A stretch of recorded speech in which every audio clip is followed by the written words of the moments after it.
Hello नमस्कार आपणମାନଙ୍କୁ ଡୋନାମୋନା ଚ୍ୟାନେଲକୁ ସ୍ୱାଗତ। ଆଶା କରୁଛୁ ଆପଣମାନେ ସମସ୍ତେ ଭଲରେ ଥିବେ। ଯୋଉ ଭୂତ ପ୍ରେତ କେତେବେଳେ ଆସୁଛନ୍ତି?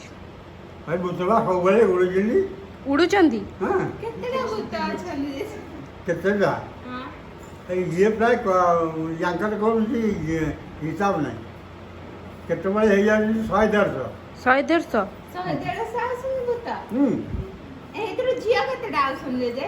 ଝିଅ କେତେଟା ଆସୁଛନ୍ତି? ଝିଅ ଅଛନ୍ତି ତା ଗାଣ୍ଡି ମୁଣ୍ଡ ନାହିଁ। କେଉଁଦିନ 10-12ଟା ଆଉଛନ୍ତି, କେଉଁଦିନ 15-16ଟା ହେଇଯାଉଛନ୍ତି। ଜେଜ ତମେ ଯୋଉ ଆଖିଟାକୁ ଗୁରେଇଛ କଣ ପାଇଁ? ଯୋଉ ମୁଣ୍ଡରେ ଗାମୁଛାଟାକୁ କାହିଁ ବାନ୍ଧିଛ? ଆଖି ଫାଖି ସବୁ ଘୋରେଇ ଦେଇଛ? ହେବା ଆଖିକି ମୁଣ୍ଡକୁ ମୁହଁ କ'ଣ ହଉଛନ୍ତି? ଅନଉଛନ୍ତି ତ ବଢିଆ କଥା। ତମେ ବି ତାକୁ ଅନାଅ, ତମେ ବି ତାକୁ ଅନାଅ। ହେବା ଆଖି ନଷ୍ଟ କରିଦେବେ। ଆଖି ନଷ୍ଟ କରିଦେବେ? ଆଖି ମୋତେ କିଛି ଦେଖାଯାଉଛି? ଓହୋ, ମୋତେ କିଛି ଦେଖାଯାଉଛି? ମୋ ନିଜ ଆଙ୍ଗୁଠିଟାକୁ ମୁଁ ଦେଖିପାରୁଛି। ଜେଜେ ତମେ ଆଖିରେ ଯୋଉ ବାନ୍ଧି ଦେଇଛ ସେଇଥିପାଇଁ ଦେଖାଯାଉନି ଆଙ୍ଗୁଠି? ଆଖିଟାକୁ ବାନ୍ଧିଦେଲେ ତାଙ୍କୁ ଦୃଶ୍ୟ କମ୍ ହବ। ଓହୋ, ତଥାପି ଗୋଟାଏ ଚାଦର କେତେ କେତେ ପସ୍ତ ହେଲାଣି ସେ ଚାରିଆଡ଼େ ସେ ଦେଖୁଛନ୍ତି ବଳି ମୁଣ୍ଡ ବାଳକୁ ଦେଖିବେ। ଆଉ କ'ଣ କରିବୁ? କେତେ ତାକୁ ଇଏ କରିବୁ? ତମକୁ ଯେତେବେଳେ ଖୁସି ଲାଗୁଛି, ଆଜି ସକାଳେ କ'ଣ ପାଇଁ ମନ ଦୁଃଖ ହେଇଥିଲା? ମା ଆଜି ସକାଳେ ମନ ଦୁଃଖ କାହିଁ କରିଥିଲ? ମନ ଦୁଃଖ କରିଥିଲି ସକାଳେ କାହିଁକି? ମା ବିଲକୁଲ ମୁଁ ଶୋଇପାରୁନି। କାହିଁକି? ଇଏ ସାଲା ଇଏ ତ ଆଙ୍କ ଉପରେ ଲକ୍ଷ୍ୟ ରହିଛି। ଇଏ ଯାଉଛନ୍ତି କେଇଟାରେ ନା 2ଟାରେ। କୋଉମାନେ ଯାଉଛନ୍ତି? ଭୂତମାନେ? ଏ ଭୂତ 2ଟାରେ ଯାଉଛନ୍ତି ଛାଡ଼ିକିରି। ଆଚ୍ଛା, ତା ଭିତରେ ଗୋଟେ ଚାଲାକିଆ ଅଛି ବହୁତ। ସିଏ ରାତି 4ଟାରେ ଯିବ। ସେ ସବୁ ଚାଲିଯିବେ, ସେ ରହିବ। ସେ ଖାଲି ସେଇ ମୁଣ୍ଡ ଆଖି ସେ ପହରା ପକେଇବ। ତମ ପାଖରେ ପହରା ପକେଇବ। ସକାଳେ ଯେତେ କାହିଁ ଖାଇଲନି? ପେଟଟା ଜମା ଖାଲି ହେଉନି। ଆଜି ପେଟଟା ଖାଲି ହେଲାକୁ ଝାଡ଼ାଟା ହେଲା। ତାପରେ ଦିଦି ତମର ସମ୍ପୂର୍ଣ୍ଣ ଝାଡ଼ା ହେଇଗଲେ ଖୁସି ନୁହଁ? ଝାଡ଼ା ହେଲେ ମାନେ ମୋର କ'ଣ ତୋର କ'ଣ ଦୁନିଆ କଥା। ଯଦି ତମ ଦିନକୁ କେତେ ଥର ଝାଡ଼ା ହେଲେ ତମେ ଖୁସି ହୁଅ? ଝାଡ଼ା 2-3 ଥର ହବ। ମୁଁ ତ ଭାଉଜ କହୁଛନ୍ତି ତମେ କ'ଣ ଦିନକୁ 6-7 ଥର ଯାଅ? ଭାଉଜ କହୁଛନ୍ତି ଦିନକୁ 6-7 ଥର ଯାଅ। ଝାଡ଼ା ହଇନି ଯିବାକୁ ବାଧ୍ୟ। ଓହୋ, ସେଥିପାଇଁ ନା? ଝାଡ଼ା ହେଇଗଲେ ମନ ପ୍ରଫୁଲ୍ଲ ହେଇଯାଏ। 4 ଥର ବନ୍ଧା। 4 ଥର? ଦିନକୁ 4 ଥର ହବା ଦରକାର ଝାଡ଼ା। ହଁ, ମୁଁ 4 ଥର ଯିବି। ତମେ ତ ବେଶୀ ଯାଅ, ମୁଁ ଦେଖିଛି। 5 ଥର କାଲି ଯାଇଛି। କେତେ 7 ଥର ଉପରବେଳା। ଓହୋ, ଖାଲି ଉପରବେଳା? ସକାଳବେଳା ଛାଡ଼ିକି? ସକାଳ ଛାଡ଼ି। ଆଚ୍ଛା, ଝାଡ଼ାଟା ହେଲେ ପେଟଟା ହାଲକା ଲାଗିବ। ପେଟଟା ବାଇଗଲା। ଆଜି କେମିତିଆ ଝାଡ଼ା ହେଲା? ଆଜି ଭଲ ଝାଡ଼ା ହେଇଛି। ଯେମିତି ହସି ଗୁଣ୍ଡା ଭଳିଆ ଝାଡ଼ା ହବ।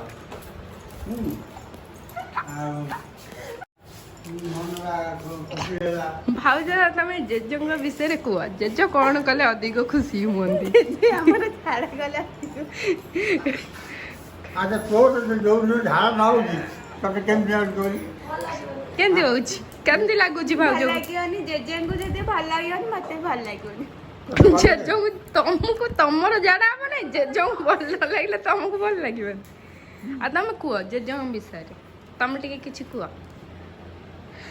ଭିଡ଼ିଓଟା ସବୁ ଆମ ଭିଉଅର୍ସ ମାନେ, ଆମ ସବସ୍କ୍ରାଇବର ମାନେ ଦେଖିବେ।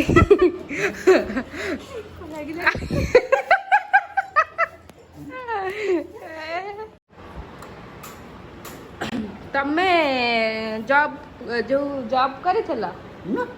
ଜବ୍ ଚାକିରି କୋଉଠି କରିଥିଲ? କୋଉଠି? खेदीपुर डग ଖିଦିପୁର खेदीपुर डग ଖେଦିରିପୁର डग ଡଗ କୋଉଠି पोर्ट ପୋର୍ଟରେ ସେ ପୋର୍ଟଟା କୋଉଠି ଏପଟା ତୁ ଯାଇଥିଲୁ ହଁ ଯେ କହୁନ କୋଉଠି କାଲକାଟା କାଲକାଟା ନା କାଲକାଟା କାହିଁ ହେଇଛି କହିଲୁ କିଏ କାହିଁ ଯାଇଥିଲା କାଲକାଟା କାହିଁ ହେଇଛି କହିଲୁ କାହିଁକି ହେଇଛି ଇଂରେଜ ମାନେ ଆସିଲେ ହଁ ଓଡ଼ିଆ ଘାସ କାଟିକି ସଫା କରିଦେଲି ହୁଁ କ'ଣ କରୁଛୁ ଆଖି ଖୋଲିକି କୁହ ଭିଡ଼ିଓ ହଉଛି ଆଖିରେ ଖୋଲିଲେ କ'ଣ ଆଉ କୁହ ଇଂରେଜୀ ମାନେ ଇଂରାଜୀ ପଚାରିଲେ ହୁଁ ଏ ଘାସ କାଟୁଛ ନା ଇଏ କାଲି କଟା ହେଇଛି ହୁଁ ସେଠୁ ଇଂରାଜୀ ଦେଲେ କାଲକାଟା ଓହୋ କାଲକାଟା କାଲକାଟା ଓହୋ କ'ଣ କଲିକତାକୁ କାଲକାଟା ଯାଉଛି ହଁ ହଁ ସେ ତାଙ୍କ ସେ ତ ଲେଖି ଦେଇଗଲେ ଆଉ କାଲକାଟା ଆଉ ତମେ କେବେ ଯାଇଥିଲ ହୁଁ। ମୁଁ ଯାଇଥିଲି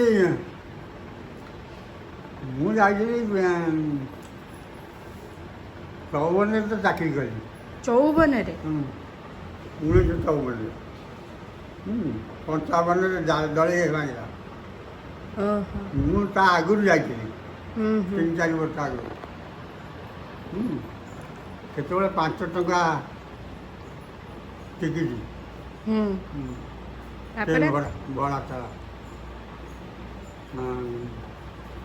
ମୁଁ ଯାଇ ଚା ଦୋକାନରେ ରହିଲି ପାନ ଦୋକାନରେ ରହିଲି ଚା ଦୋକାନରେ କ'ଣ କରୁଥିଲ ଚା ବିକୁଥିଲ ଚା ଦେଉଥିଲି ଚା ଧୋଉଥିଲ ଚା କପ୍ ଏ ଗିଲାସ ହଁ।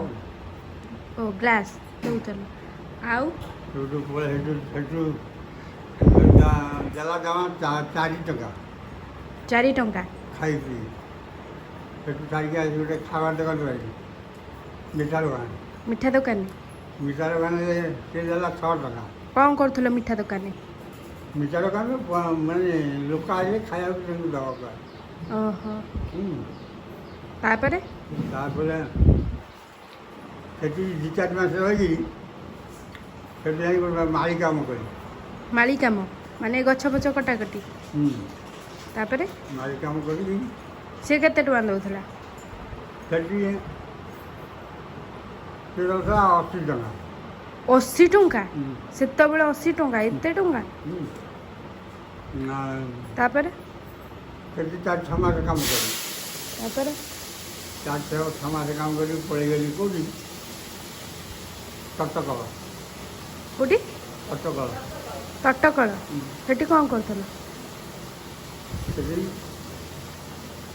ମେସିନ୍ ଚଲେଇବାକୁ ହେଲା କି ମେସିନ୍ ଏଇ ଲୁଗା ମେସିନ୍ ତଟକଳରେ କ'ଣ ହୁଏ ସେଟା ଇଏ ସୂତାରେ ତନ୍ତ ମେସିନ୍ ଚଲେଇବାକୁ ହେଲା ସୂତା ହେବ ତ ହୁଁ ସେ ତୁଳା ଫିତା ଭଳିଆ ହେବ ସେ ଯିବ ଫେରେ ଡେରି ମିଶେଇ ଯିବ ତନ୍ତୁକୁ ଯିବ ସୂତା କଳକୁ ସୂତା ଯେଉଁଠି ସିଲେଇ ହେଉଛି ଅଖା ତାପରେ କ'ଣ କଲ ତାପରେ ସେଠି 4-6 ମାସ କାମ କରିକି 6 ମାସ ବର୍ଷ କଲି 10 ଟଙ୍କା ଲେଖା ଦେବାକୁ ହାଜିର ବାବୁ ପ୍ରତ୍ୟେକ ହପ୍ତା 10 ଟଙ୍କା କାହାକୁ ଦେବାକୁ ହବ ହାଜିର ବାବୁ କି ବାବୁ ଯିଏ ହାଜିର କରେ ଓହୋ ହାଜିର ବାବୁ ତାପରେ ନହେଲେ ଦେବନି ଚାକିରି ତାପରେ ଏମିତି 2 ହପ୍ତା ନେଉଛି ଆଉ ତମେ ତ ସପ୍ତାହକୁ 10 ଟଙ୍କା ଦେଉଥିଲେ ମାସକୁ 40 ଟଙ୍କା ଦେଉଥିବ 80 ଟଙ୍କା ପାଉଥିଲ 40 ଟଙ୍କା ତାକୁ ଦେଉଥିଲ ତାକୁ ମୁଁ କହିଲି ତାକୁ ବାଡ଼େଇବି ଆଉ ତାପରେ ବାଡ଼େଇ କରି ଗୋଟେ ଦୋକାନରି ଏତେ ବଡ଼ ହାତ ଖୋଲିଆ ଏତେ ବଟା ତାକୁ ରଖିଥାଏ ଯେମିତି ହାଜିର କରି ଗଲା କହିଲି ତା କାନ ମୁଣ୍ଡରେ ଫୋପାଡ଼ିଲି ଆଉ ଫୋପାଡ଼ିଲି ହୋ ସବୁ ଚିଡ଼ଉଥିଲି ମୁଁ ଗଙ୍ଗାକୁ ଡେଇଁବି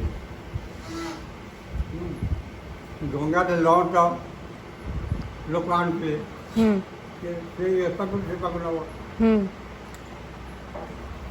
ସେ ସବୁ ଚିଲି ଆଉ ଲଞ୍ଚ ବୁଲେଇକି ମୋତେ ଧଇଲା ଧରିକି ଲଞ୍ଚ ସେ ପାଖରୁ ସବୁ ଆଣି ପାରି ହେଇକି ତାକୁ ଦିଅଣା ପଇସା ଦେଲି ଘାଟ ପାରି ହେବ ତାପରେ ତାପରେ ସୂତା କଳେ ଚାକିରି କଲି ତାପରେ ସୂତା କଳେ ଆସିକି ତ ସବୁବେଳେ ରେଲୱେରେ ଭର୍ତ୍ତି ହେଲି ତମେ ରେଲୱେରେ ଚାକିରି କରୁଥିଲ ତମ ଚାକିରିଟା ରେଲୱେରେ ହଁ ରେଲୱେ ଟ୍ରେନ୍ ଯିବା ଆସିବା ଯୋଉଟା ଟ୍ରେନରେ ଯୋଉ ଯିବା ଆସିବା ସେ ନୁହଁ ସେଇ ଟ୍ରେନରେ ଯିବା ଆସିବା ଯୋଉ ସେଇ ସେଥିରେ କ'ଣ କାମ ଥିଲା କ'ଣ ଆମେ ଲାଇନ୍ ତିଆରି କରୁଛୁ କ'ଣ ଲାଇନ୍ ଲାଇନ୍ ଏଇ ଯୋଉ ଲାଇନ୍ ଟ୍ରେନ୍ ଲାଇନ୍ ତମେ ରେଲୱେରେ ଚାକିରି କରୁଥିଲ ରେଲୱେ ଭର୍ତ୍ତି ହେଲି ଭର୍ତ୍ତି ହେବା ପରେ 2-3 ବର୍ଷ ବାଦେ ପାଇପ୍ ଲାଇନ୍ରେ ଶିଖିବାକୁ ପଡ଼ିଲା କାମ ପାଇପ୍ ଲାଇନ୍ କାମ ଗୋଟେ ଅଲଗା କାମ ତାପରେ ଶିଖିକି ହଳଦିଆ ଗଲି ହଳଦିଆରେ ଟେଷ୍ଟ ଦେଲି ଟେଷ୍ଟରେ ପାସ୍ ହେଲା ସେଇଥିରେ ରହିଲି ସେଇଥିରେ କ'ଣ ଥିଲା କୋଉ ପୋଷ୍ଟରେ ମିସ୍ତ୍ରୀ ହାଁ ଖଲସରେ ରହିଲି ଖଲସ ପରେ ମିସ୍ତ୍ରୀ ଜାଗା ହେଲା ମିସ୍ତ୍ରୀ ପରେ ମିସ୍ତ୍ରୀ ତ ରିଟାୟାର ହେଇକି ଆଇଲି ମିସ୍ତ୍ରୀ ମାନେ ତମେ ବି କାମ କରୁଥିଲ ନା କାମ ଦେଖୁଥିଲ ନାଇଁ କାମ କରିବାକୁ ହୁଏ କାମ କର ଦରମା ଟିକେ ବେଶୀ ବେଶୀ ଦରମା କେତେ ଘଣ୍ଟା କାମ କରୁଥିଲ କାମ କ'ଣ ଗାଡ଼ି ଉଠାଉଛି କେତେ ଘଣ୍ଟା 8 ଘଣ୍ଟା ତ ଡ୍ୟୁଟି ତାପରେ 15 କ'ଣ 15 କ'ଣ କହିଲେ ସେଥିରେ 12ଟାରେ ଛୁଟି ହେବ ଘରକୁ ଆସିବ ଖାଇବାକୁ 2ଟାରେ ଅଫିସ ଯିବ ଆଉ ଜେଜେ ମୁଁ ଯାହା କହୁଛି କହିବ ମୁଁ ଯାହା କହୁଛି କହିବ କ'ଣ କହିବ କହିବ ଡୋନା ମୋନା କୁହ କହୁନ ପୋଖରୀକୁ ଅନା କହୁନ ହଁ କୁହ ଡୋନା ମୋନା ଗାଡ଼ିଆକୁ ଅନା ଆରେ କୁହ ଡୋନା ମୋନା କୁହ ଡୋନା ମୋନା ଆରେ ବୋଣା ପା ସେଠି ଯାଇକି କୁହ ଡୋନା ମୋନା ନାଇଁ ଡୋନା ମୁନା ପୁରା ଯାଇ ଧୋଇବା ଘରେ ଆରେ ଡୋନା ମୋନା ଚ୍ୟାନେଲକୁ ସବସ୍କ୍ରାଇବ କରିବ କୁହ କୁହ ଡୋନା ମୋନା ଚ୍ୟାନେଲକୁ ସବସ୍କ୍ରାଇବ କରିବ କୁହ କ'ଣ ଡୋନା ମୋନା ଚ୍ୟାନେଲକୁ କୁହ ଡୋନା ମୁନା ଚ୍ୟାନେଲକୁ ଚ୍ୟାନେଲକୁ ସବସ୍କ୍ରାଇବ କରିବ ସବସ୍କ୍ରାଇବ୍ କରିବ ସେୟାର କରିବ ହଁ ସେୟାର କରିବ ପ୍ୟାର କରିବ ପ୍ୟାର ନୁହଁ ସେୟାର ପ୍ୟାର ବି କରିବ ସେୟାର ବି କରିବ କୁହ ସେୟାର କରିବ ହଁ ଆଉ ଲାଇକ୍ ଦବ ମୁଁ ମିସ୍ତ୍ରୀ ନୁହଁ ହଁ ମୁଁ ମିସ୍ତ୍ରୀ ନୁହଁ ମିସ୍ତ୍ରୀ ତମେ କୁହ ଲାଇକ୍ ଦବ ଲାଗିବ ଆଉ କମେଣ୍ଟ ବି କରିବ କରିବ ଆଉ ଭିଡ଼ିଓଟିକୁ ଦେଖ ଭିଡ଼ିଓଟିକୁ ଦେଖ ଭିଡ଼ିଓକୁ ଦେଖ ହଁ